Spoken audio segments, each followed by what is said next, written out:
Assalamualaikum warahmatullahi wabarakatuh. Kami dari kelompok 2 akan memaparkan hasil diskusi kami pada artikel yang berjudul Strategi Pemasaran Internasional dan R&D, Melihat Bisnis dari Perspektif Pelanggan. Sebelumnya saya akan memperkenalkan anggota saya. Oke, dari kelompok 2 itu pertama ada Hanifah Sikamda dengan ujung NIM 024, kemudian ada saya sendiri Nur Salsabila dengan ujung NIM 083, dan kemudian ada Rizkina Kausarani dengan ujung NIM 016. Baiklah, untuk pertanyaan diskusi pertama, baik, berdasarkan artikel yang sudah diberikan, terdapat 5 peran integrasi antara Departemen Pemasaran dan R&D dalam meningkatkan daya saing merek dalam konteks pemasaran internasional. Di antaranya ialah, pertama itu sebagai mediator yang memperkuat inovasi produk. Dapat dilihat dari dalam artikel tersebut, hasil analisis jalur menunjukkan beta sama dengan 0,38, yang berarti kolaborasi antara kedua departemen pemasaran dan juga R&D secara langsung memperkuat kemampuan perusahaan dalam menciptakan inovasi produk yang relevan dengan pasar. Kemudian yang kedua itu menjembatani kesenjangan antara kebutuhan pasar dan pengembangan produk, yaitu Departemen Pemasaran memahami kebutuhan, preferensi, dan perilaku pelanggan global. Sementara Departemen R&D memiliki kemampuan teknis untuk mengembangkan produk. Integrasi memastikan bahwa produk yang dikembangkan tidak hanya unggul secara teknis, namun juga sesuai dengan ekspektasi dan kebutuhan pelanggan di pasar internasional. Yang ketiga ada meningkatkan daya saing merek melalui inovasi yang responsif, yaitu integrasi yang memungkinkan perusahaan untuk lebih cepat beradaptasi dengan perubahan pasar global. Produk yang dihasilkan lebih diferensiasikan dan bernilai tambah di mata konsumen internasional. Hal ini secara tidak langsung dapat memperkuat daya saing pada tingkat global. Yang keempat, ada mendorong pendekatan customer-centric dalam strategi internasional, yaitu integrasi yang memastikan bahwa suara pelanggan atau voice of the customers langsung diintegrasikan ke dalam proses pengembangan produk.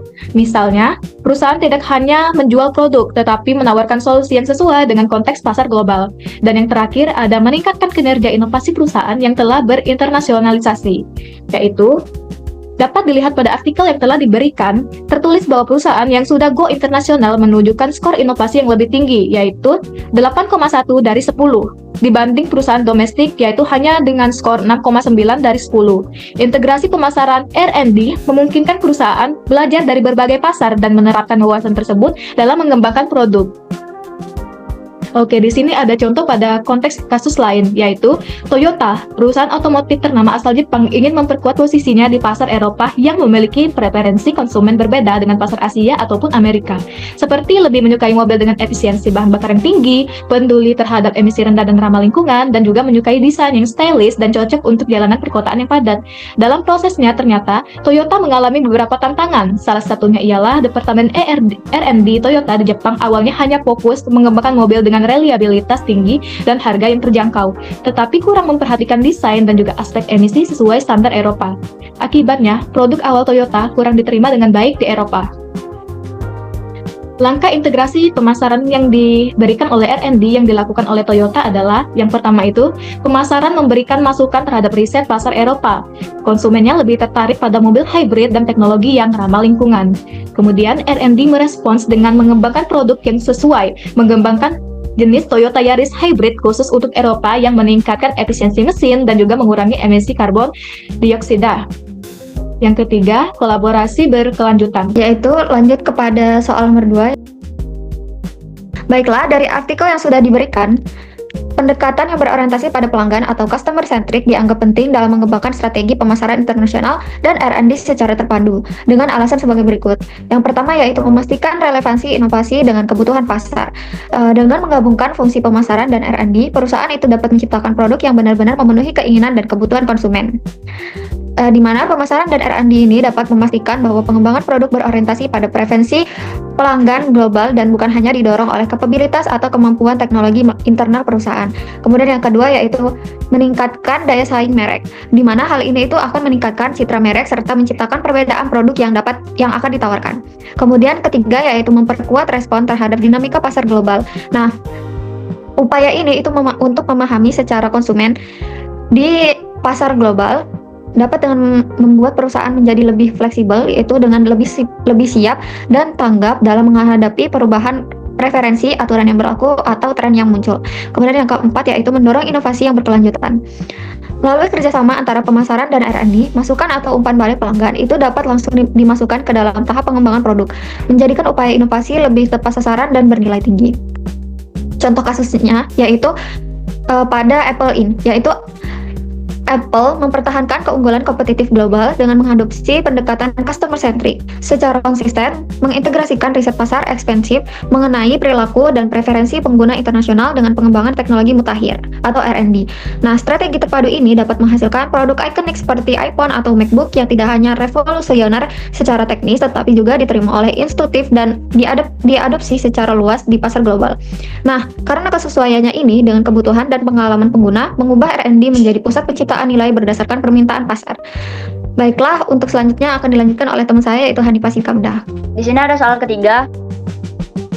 Ada beberapa implikasi utama, yaitu membangun ekuitas merek jangka panjang, di mana investasi besar dalam pemasaran sekarang dianggap sebagai strategi untuk membangun ekuitas merek dalam jangka panjang daripada biaya operasional.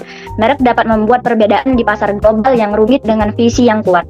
Yang kedua, menciptakan mental shortcut bagi konsumen, yaitu merek yang memiliki visibilitas tinggi lebih mudah diingat dan dipercaya oleh konsumen. Konsumen cenderung memilih merek yang sudah dikenal karena dianggap lebih berkualitas dan bernilai. Next. Yang ketiga, memperkuat strategi customer-centric, yaitu investasi pemasaran yang besar memungkinkan perusahaan memahami preferensi dan perilaku konsumen global, membangun hubungan emosional lintas budaya yang memperkuat visibilitas dan loyalitas merek. Yang keempat, mendorong dialog dua arah dengan pasar, yaitu visibilitas merek memungkinkan umpan balik konsumen langsung mempengaruhi pengembangan produk dan inovasi. Melalui integrasi dengan R&D, menciptakan sistem sensorik perusahaan untuk merespon perubahan pasar dengan lebih cepat.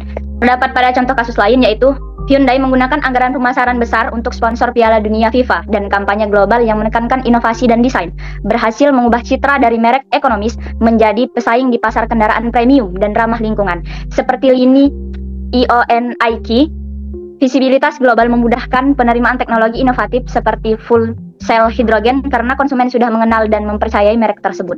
Selanjutnya akan dilanjutkan oleh rekan saya Rizky Nakolsarani. Lanjut kepada soal terakhir. Baiklah, menurut penelitian yang dilakukan dalam artikel tersebut, ada beberapa poin yang menjelaskan bagaimana internasionalisasi bisnis itu dapat meningkatkan inovasi dan menyesuaikan strategi pemasaran global.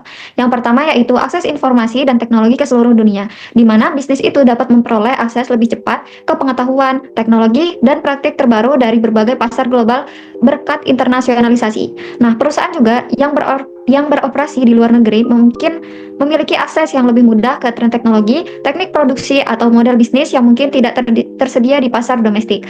Kemudian yang kedua yaitu peningkatan tekanan dan kebutuhan untuk adaptasi. Nah, perusahaan ini menghadapi persaingan yang lebih ketat dan beragam saat masuk ke pasar internasional. Tekanan kompetitif mendorong bisnis untuk terus meningkatkan dan mengembangkan produk dan layanan mereka. Baiklah, selanjutnya akan dilanjutkan oleh rekan saya yaitu Hanifah Sikamda. Yang ketiga ada kolaborasi lintas fungsi yang diperkuat, yaitu pemasaran dan penelitian serta pengembangan seringkali perlu bekerja sama lebih erat untuk internasionalisasi. Kedua fungsi ini harus bekerja sama untuk memahami kebutuhan pelanggan dari berbagai negara dan membuat produk yang sesuai. Dengan integrasi ini, perusahaan dapat membuat produk yang tidak hanya inovatif, tetapi juga relevan dengan pasar sasaran, dengan menggabungkan wawasan pasar dari tim pemasaran dengan kemampuan teknis dari tim penelitian dan pengembangan.